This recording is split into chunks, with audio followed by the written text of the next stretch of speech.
Welcome, folks. David Yauk here. This is beginning of session 3 with Mr. Charlie, a 4-year-old Tennessee walking horse. He'd been started softly when he was 2, not really ridden much between now and then. I don't almost always rather start with a horse that's never been started because he really had an aversion toward being tacked. It felt like he'd been tacked by being tied up first, and then basically tack thrown on him, and that he was forced to accept because you couldn't really throw a saddle on him at liberty, which he indicated that he had a lot of reluctance, and even with the pad you just saw right there, that he leaned and had a response to me walking up to him with this pad. And he shouldn't. And even right there, you saw his head go up when I threw the pad on him. That shouldn't be the way. It shouldn't be like that. I should just walk up to him like it's nothing and completely tack him up with him standing still with his head down and relaxed. And he's not there yet, but it's okay. So, and the owner had also reported a problem with him standing still for mounting. And if you're leery of the tack being put on you, or if you're even partially afraid of it, and now you're wearing something you're afraid of, adding the human to that is another story. So it's good to teach the horses not to be afraid of the things that you're doing to them. Get rid of that fear. That's my approach. So anyhow, that's Charlie. I've been on him. I gave him yesterday off because I did 2 days in a row, pretty long, intensive sessions, and I got on him both days. The first day I only took a couple steps with him. He's been ridden. And then on Monday, I took a few more steps with him. And he did buck, by the way, when he had the saddle on, but part of that could be the aft cinch. There's a good chance he's never had an aft cinch on before. And when he tensed up, and the aft cinch, he's kind of skinny fella.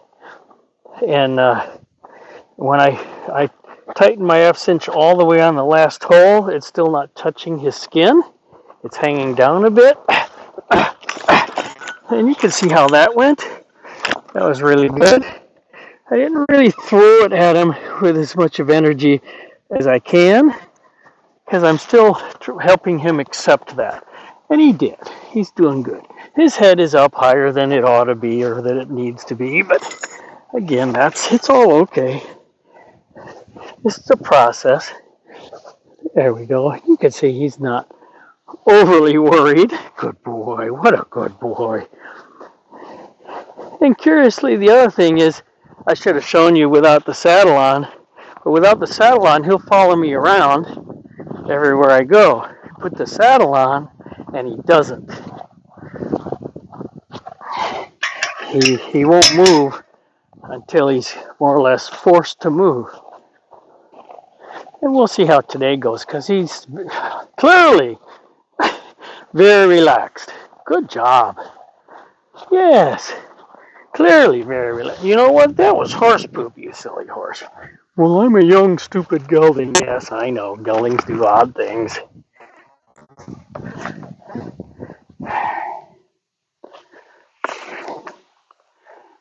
I mean, he's not classically afraid of the tack. He was leery of it.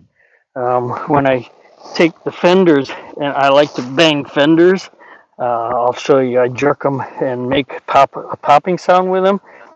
And that's to get them used to miscellaneous sounds that could be coming from their back, from you, and from tack, and branches hitting your helmet, branches hitting your saddle, miscellaneous, your jacket, making noise like this.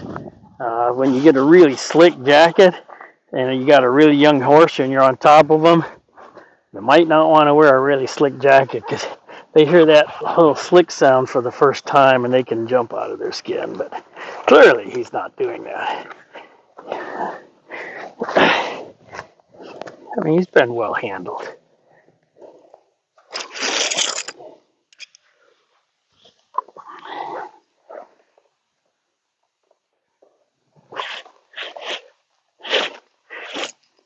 You can see he's standing still really nice for attacking. With his head down, very nice. So I'm going to take a mini time out here. I want him to be with me, and I want to offer him some peace. He's at peace on his own, but I want him to experience that with me. And you can see how he's goofing with me, really nice and interacting. So he appreciates that. It's always good. This is passive leadership right here. It's always good to take that little time out. When your horse is being perfect, that's the time to give him attention, to reinforce that perfection. And instead what happens is they get, oh, there's a lick and chew. So instead what happens is they get the worst attention and the most attention when they're being naughty.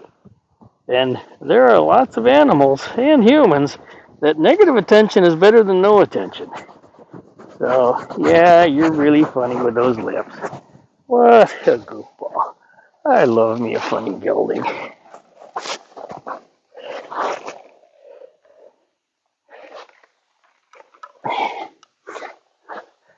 Will you come with me to get your aft cinch and your breast collar? Let's see if I can get you to walk off with me. Oh, look at that. Come on. Come on. You started to. Oops. I took that Latigo up. I didn't mean to do that. Come on. There you go. Good. That's a breakthrough from 2 days ago, the last training session. That's great. And you can kind of tell, too. I mean, his head's been down. He's goofing around. He's super relaxed, kind of confident. So this is all good. And if you go back and watch, I still haven't posted the second 2.5 hours from Sunday, but and then then the second session, it was so windy that my camera got blown down for, I think about an hour of the session went by with it on the ground, not running. Come on. So you can't see all of it, but this is much better, much more relaxed. And that time and trouble I take in the first couple sessions, this is why I do it.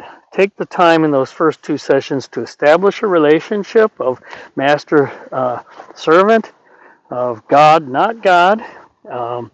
Teach them, our common language. Teach them how to learn. Those 3 things come up front. Take the trouble.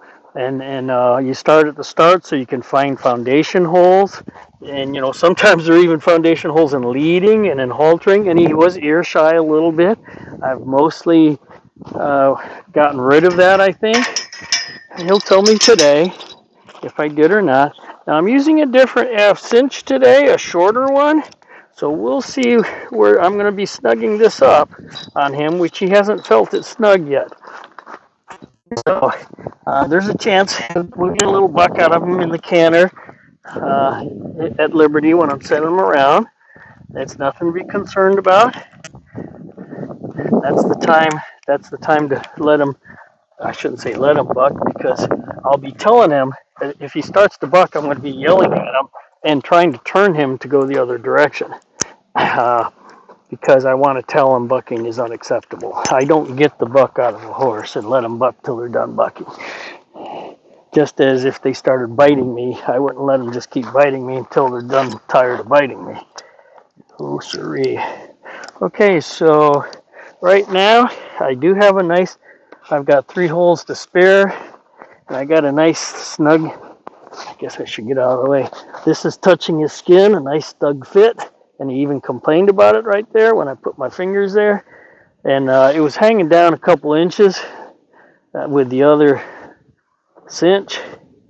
And so this is, he's going to feel this a lot more, especially when he goes to gait or canter. He might not notice it too much at the walk. I'm not going to put the bridle on him yet. I'm going to pick his feet. I always pick the feet last. That's so that I just tightened his girth, and if I put his bridle on and got on him right now, there's a good chance the girth would be loose after about 10 minutes. I let that 10 minutes go by while I'm picking up feet and picking the feet, and that also allows me to stretch these front feet forward to smooth the hair under the girth. He's still wearing a winter coat, although I do it even if they have their summer coat. But the winter coat, it's very important to smooth that hair under the cinch.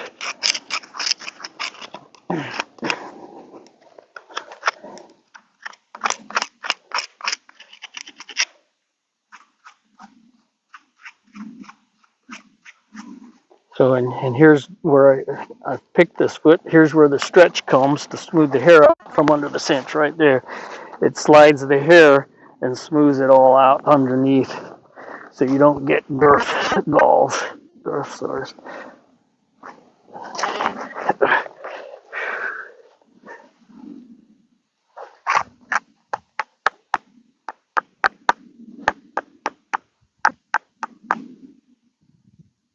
Nothing in that foot. It's a good looking foot. He's got some good looking feet.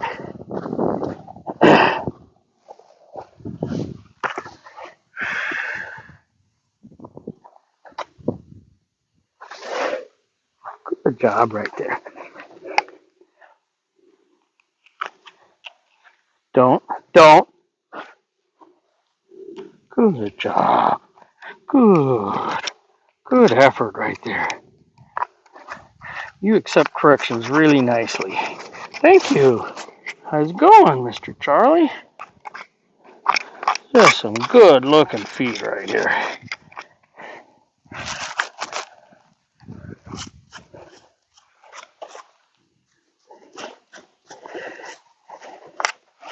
And we gotta stretch this one forward. There we go.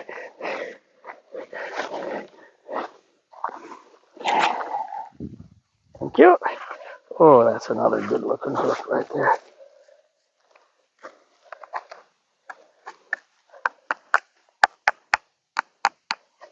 I'm just knocking on his back feet because they don't have shoes on. The owner asked her farrier to put shoes on this horse,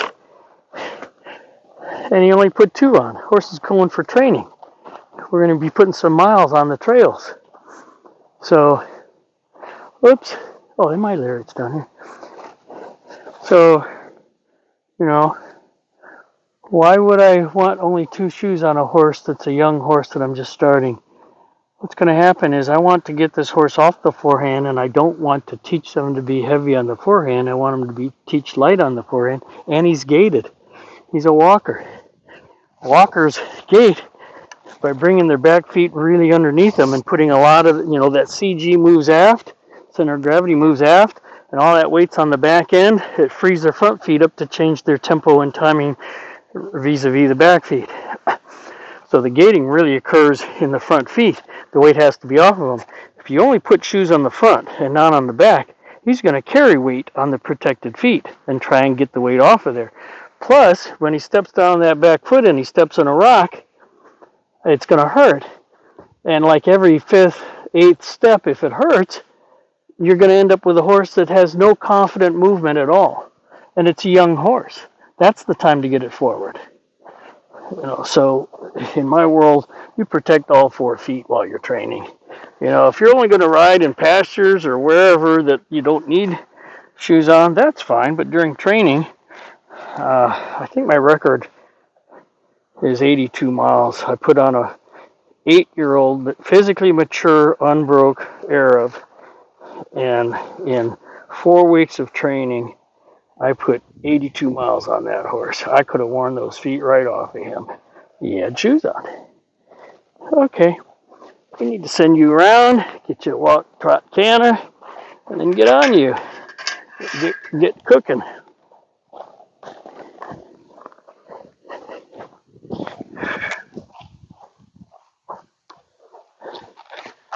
Oops. And as we've already seen, he's moving better today with the saddle on. There's no energy required on my part to get him moving. Whereas the last 2 sessions, once you put the saddle on, he wouldn't move. That just indicated his relative discomfort with that tack being there. I won't say wasn't no pain involved, just mental discomfort, anxiety. You can be paralyzed with anxiety.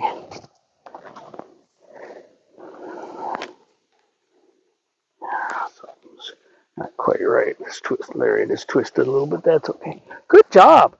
So you can see right there, he started to walk off as I was getting this organized, but because I had my back to him and I didn't have any focus on him at all, he came into me. He goes, well, why should I be walking around if he's not telling me to?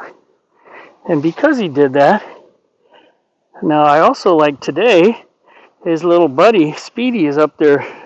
You might not have heard him, but he's up there calling for him, and he's not responding back. Last session, I told him, nope, that's not your job.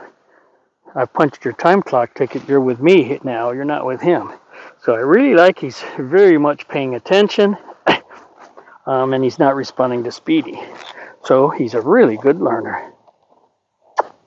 There we go. I mean, just the softest little ask him to leave, and he left. That was beautiful. His head is down, nice and relaxed. This is great. So the time I've taken in the first 2 sessions before today, he's calm and relaxed in a perfect learning mental mode, and I've taught him to learn. So you take a little time on the first 2 sessions, and the sky's the limit. Then the question is, you ask your horse, how fast can you learn? I'm going to teach you as fast as you can learn. And if you teach him to learn first, it happens really fast. I plan on being on the trail with him Friday. He gets those other 2 shoes on Friday morning. And as long as I've got a steady leader, we're going to go on the trail behind. And if the weather cooperates, then after he gets those 2 shoes on, I'm going to load him in the trailer and we're going to go off and ride his first trail ride. And look at that head. This is beautiful. Now, I should have asked him to turn around already, but I'm letting him enjoy the peace. I want him to get used to peace. Now he's thinking about eating. I want him to get used to peace because I want him to look for it. I'm always going to have peace available. Even when we're doing this, we can be at peace. When I make a cue, it disturbs the peace. So if you watch, ready, now I've just disturbed the peace. And immediately he responds, and I give him the peace back immediately. If you work like that, as Buck Brandman likes to say, teach them to look for the better deal. The peace is the better deal. They will look for the better deal if you offer it to them and if they're used to receiving it when they get their answer right. When you ask them a question, they raise their hand in class and they go, the answer is 4. And you go, good job. And you give them peace back. They search for that peace. This is a beautiful thing. Okay, so he sped up on his own, a little anxiety. That's okay. He just asked a question, so I'm going to go ahead and acknowledge that I heard the question. A lot of times horses are taught by humans that humans are deaf, dumb, and stupid and don't hear anything from the horse. And most humans, it's one-way communication from the human to the horse. They don't want to hear anything from the horse. I do. I want a dialogue. I want to know what he knows. For one thing, his senses go out 5 miles and mine don't. So I want to know everything he knows. I want to hear if he's struggling. Horses are naturally stoic, and I want to take them out of that stoicism and have them telling me what's going on and if they're having problems and struggling. So when a horse initiates a conversation and says something to me, I want to make sure that they know I heard them. Now, sometimes, like that time, he said, do we have to keep doing this? And my answer was no. Come on in. I heard you ask that question. Now, sometimes my answer might be, no, we need to keep doing this. But at least I acknowledged that he asked the question, do we have to keep doing this? So acknowledge when your horse gives you attention. Reward that with your attention, even if it's brief. I like to tell folks, if they present their forehead to you, I don't care where you are or what you're doing. If you're in the saddle and they look back at you, pet the forehead. If you're picking up a foot, stop for a second, pet the forehead. Good job. What a good horse. Come on, off you go. I know. Come on, go. He goes, I'd just rather stand here with you. Well, I'd rather stand there with you too, but nobody learns anything standing there like that. And you can see he's objecting a little bit. That was a, hey, who the hell are you? I thought we were best buddies. Yeah, we are best buddies, but I'm God and you're not. That was a nice little, he stepped into a nice little gate right there. I like to call that an amble. It's funny, in the gated world, we've got so many different names for the same damn footfalls. But there can be subtle differences in these footfalls. I mean, there's as many different footfalls as there are gated horses, potentially. There's a lot of things they can do with their feet. I have a Morgan mare buried down below. She had 8 gaits. I got her when she was 2, buried her at 33. She had 8 gaits. The things she did, and she did more things in between when she's shifting gears between gaits. She was doing things with her feet. I don't even know what she was doing. Okay, that's a really nice stride he's picking up right there. That's a ground gathering stride. He's running between a 15 and 18 inch overreach, which is absolutely glorious. He's kind of leggy. I think he might even grow a little taller into those legs. Hard to say. And because things are going so well, although he's got a little attitude, I'm going to kick up the speed to the gates. And that's more like a canter. Keep going. But he's not having any issues with that back cinch, touching his belly like that. Oh, there we go, there we go, there we go, there we go. That's nice. Very nice. Okay.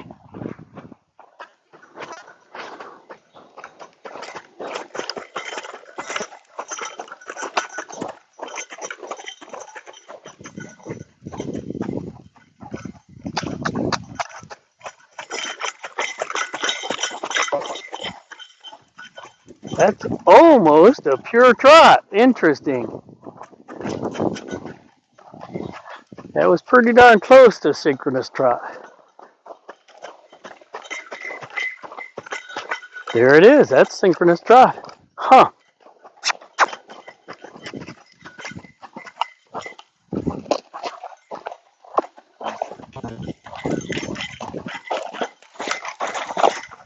Okay, come on in. That's all I needed. That's a little more than I needed even. Come on in. Good job. Come on in. It's okay. I know I was pushy right there. I just wanted to see he gets a little energy. You got to learn to take pressure gracefully. If I don't add pressure, you'll never know how to deal with things when you have pressure. So just investigated the saddle on both sides. Good job.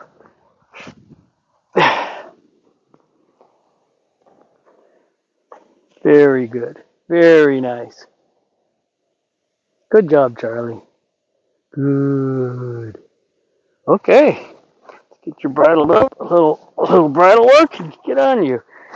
Darn, the lariat's twisted. I don't like that at all. This isn't for you. I'm just trying to fix my lariat, okay?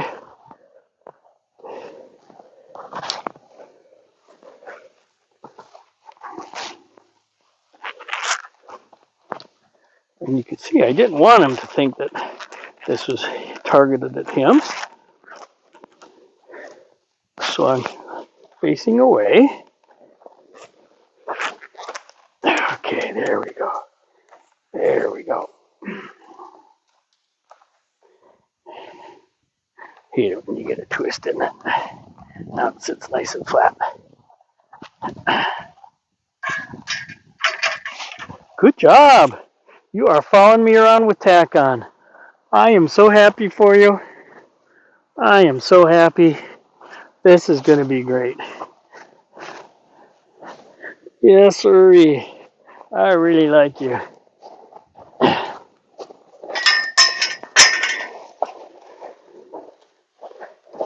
And that's something I've noticed is these walker geldings are just a little special in the head.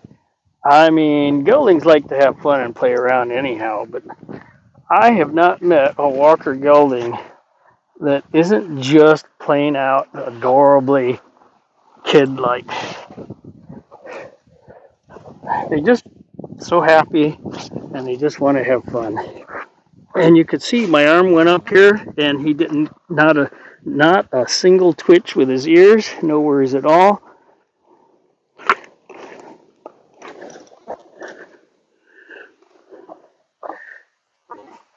He's got no trouble accepting his bit, but he hasn't, so.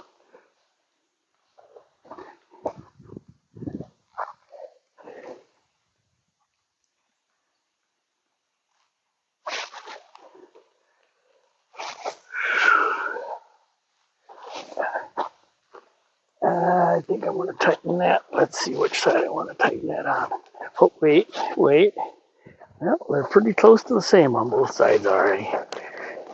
I'm a little different. I put latigos on both sides. When I started writing English, I started out Western, but I do everything now. Started writing English, and the concept of removing the girth every time is kind of nice. And the concept of taking turns tightening it on both sides is nice because the saddle isn't leaning before you even step into it. When you have a half billet on this off side over here, you only tighten it on the near side, your saddle ends up leaning that direction before you even, get up on it. And it is leaning a little bit now. I gotta tint this just a little more. That'll do. Okay, we're gonna do a quick little bridle work. And I've talked in all my videos about 7 words. 7 words being, well, let's get a little more of this. Being go. And it's the only one I can't duplicate on the ground. It's my legs. Go, stop word, the back word, the left front foot word, the left rear foot word, right there. I got to switch sides. The right front word, which is, of course, a direct rein. And there it is. And the right rear foot, which is an indirect rein. There we go. There's my 7 words. That's all I read. Well, I'm going to do something else. So when I got him last time, I tried to disengage him, and it just didn't work very well. He didn't soften to the bit. He didn't flex his head around laterally or anything. He was all stiff. So I'm going to do a little bit of bridle work here to loosen that disengagement up.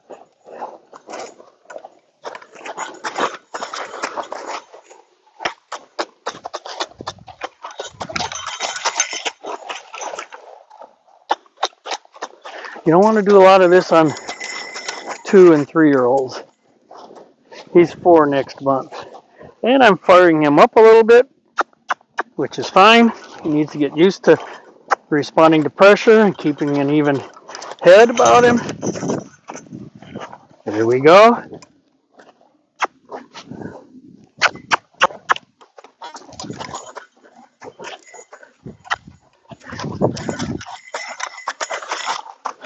Good.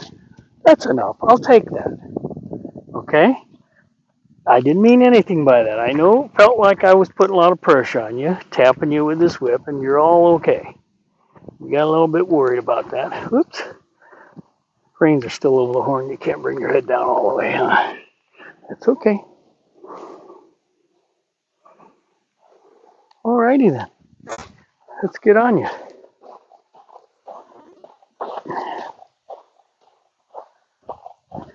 Get my helmet on, my brain bucket. Oh, it's so nice to not have all that wind we had last time. I mean, I like it for training. It's really good training for the horse. And I guess the rider, too. Not that I need further exposure to that. But anyhow, it was pretty obnoxious to I'd be out here in that wind. Okay, son. So, excuse you. So he was trying to be in front of me as I was walking off. Nope. We'll sit down for just a spell.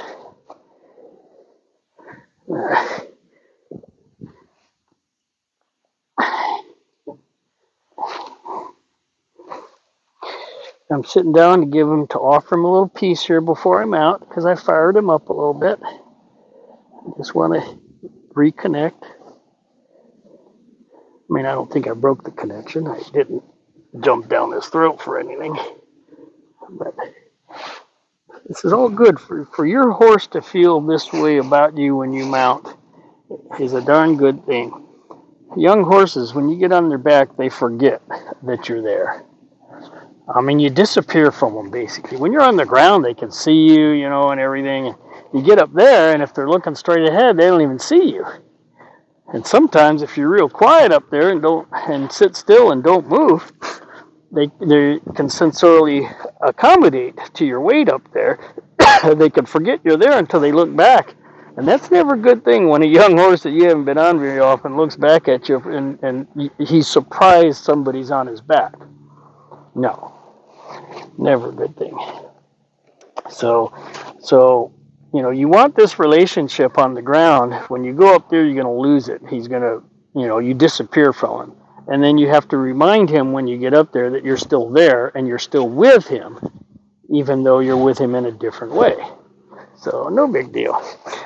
And he's had no trouble with a mounting block or standing still for mounting. The very first time I got on him, he immediately walked off. My approach, though, as I mentioned again in all my videos, is I have 3 10-second rules. The first one's going on right now. I shall stand on the mounting block and pet thine butt. We shall count to 10, thou shalt not move. Okay, that's 10. Now I put half my weight in the left stirrup.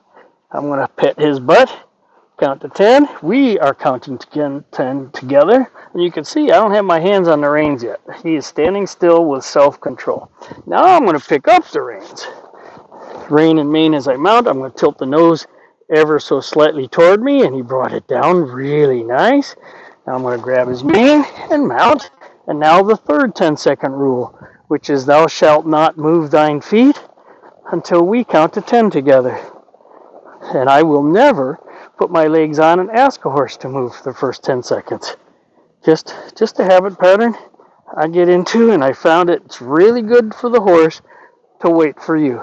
His head is up a lot higher than I'd like it to be, but his ears are a little wonky. They're a little back. So, but I'm not going to worry about it. Okay, legs come on. Usually I like the first step to be a lateral one. The mounting block's a little bit in the way. I don't want him to step on that. There we go.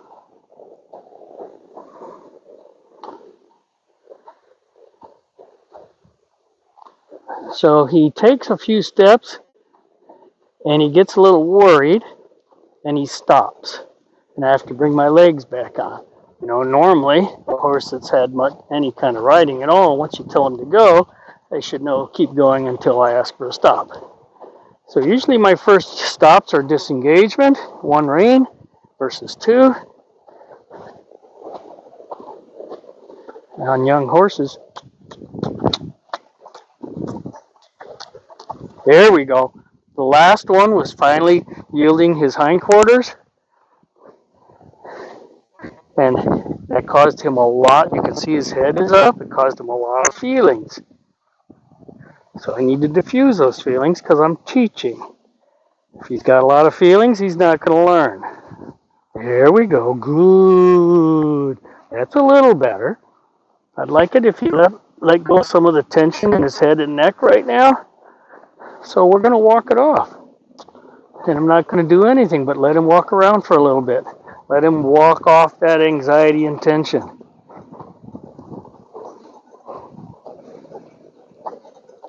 Okay, the ears are flip-flopping. The ears are working on me. So he's already let go of a lot of that anxiety. Good to go. Cut across. There we go. Good. He's nice and sensitive to my legs. Maybe even a little overly sensitive, which there's no such thing. Except if he feels a leg come on and if he attaches emotion to it. That's what I mean by overly sensitive. Like, see where his head just went now? My legs ought to be able to come on, and the head shouldn't move unless if I'm asking him to change gaits, or, if he's got to bring his head up to shift his center of gravity back. That's different for gating or even cantering. But if I just ask for a little speed up, that head shouldn't move at all. If it does, then he's got anxiety associated with that. So I'm going to go ahead and disengage to the left again and see how that works for him, if it's any better. So he's been taught when you pick up that rein to just stop straight ahead.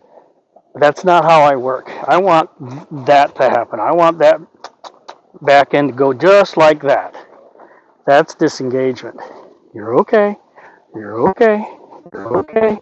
You're okay. So it feels to me that he feels when I do that, that I'm punishing him or correcting him or telling him he's done something wrong.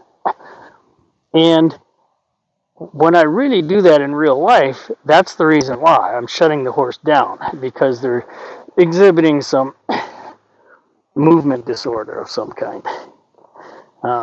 But I need to practice it for him to have muscle memory and me to have muscle memory, and for the owner.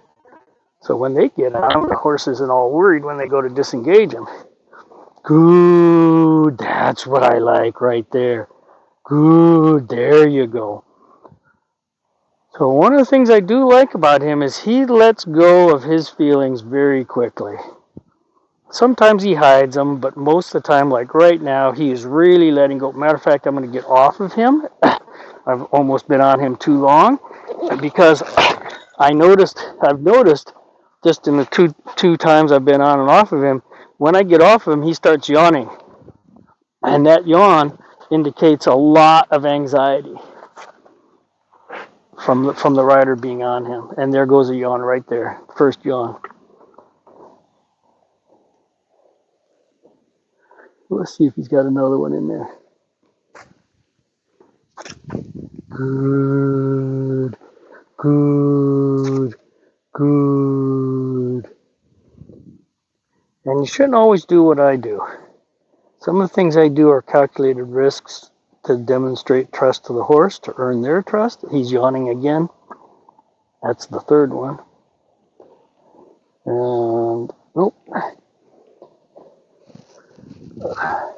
So this can be a compromising position for a lot of folks. You have to be able to read the horse. And there's no worries here at all for me right now. Plus, I am spring-loaded to move. I'm still pretty damn agile, and I can get out of here in a hurry and not get run over. And he's okay. He's goofing with me. He's just goofing around, so good job. So we're going to walk it off a little bit. Come on.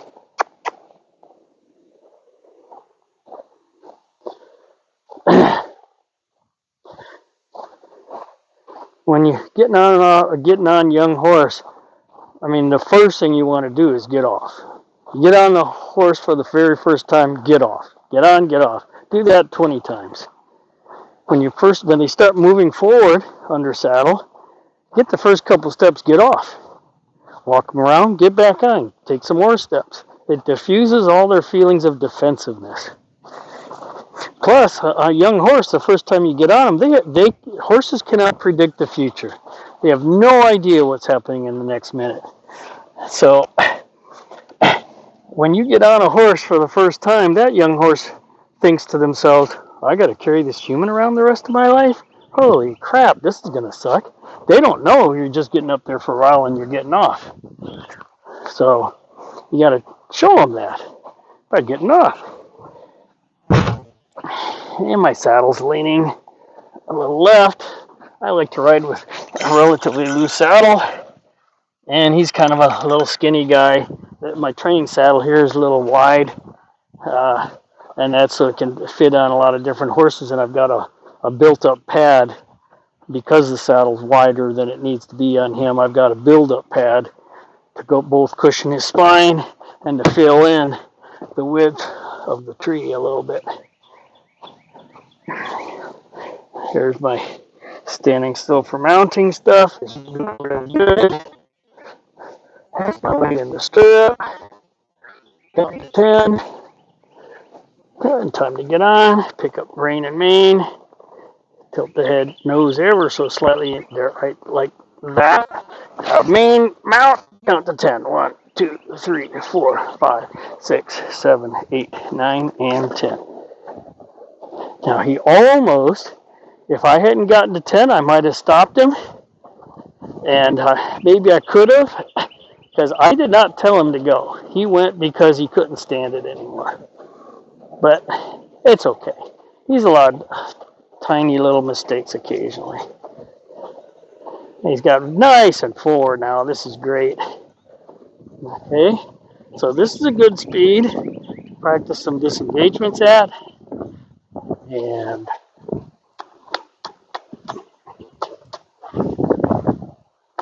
so you can see the left front foot there.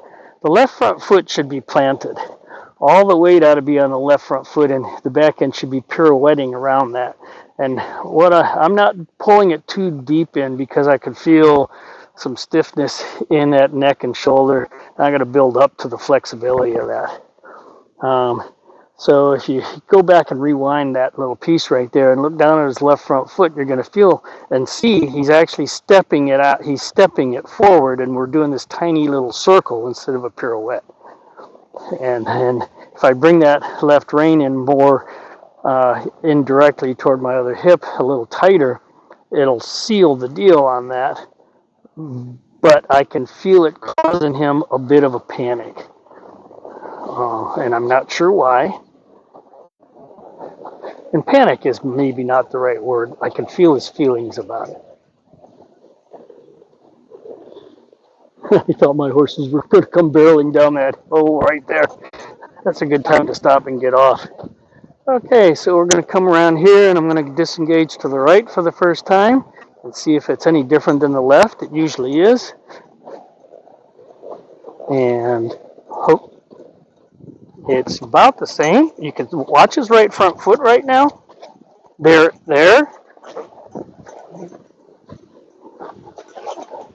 There, at the end, at the very end, and I'm going to get off because that was hard for him. And he did get emotional. Okay, at the very end, he finally planted that right front foot and the hip came across. The rest of that was these tiny little circles where he's walking forward, and that's not disengagement. And there come the yawns. This is where I got off. He's not going to do this while I'm on him. Look at those little baby incisors. He's so cute.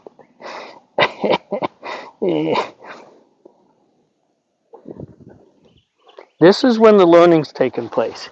You can be doing stuff on the back of your horse, but they're not internalizing the lesson. They're not accepting it with pleasure. And so part of me getting off like that is to free up that anxiety inside, get it out of there so he can soak and actually internalize the learning. And there's another yawn, because the whole idea of disengagement shouldn't cause you any anxiety at all. I'm not correcting you, I'm just asking you to do something. Now, as a walker, it's most walkers' training is going forward, period, end dot. I've worked with so many walkers, started lots from the scratch, but ones that have already been trained, they usually have a go and maybe half a stop. And that's 1.5 words of 7 words. Usually they don't have any shoulder control, they have no rear end control. They oftentimes don't back at all, and their stop usually sucks.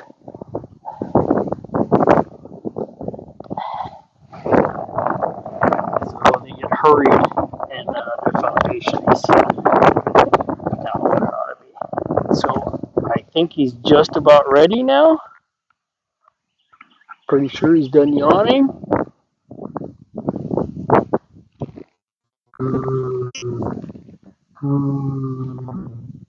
Well, I'm not sure what that is. Kind of some of it's playing with the bit.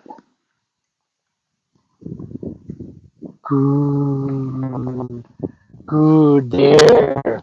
There, that's the horse I want right there. Come on, let's go for the walk. Again, walk it off.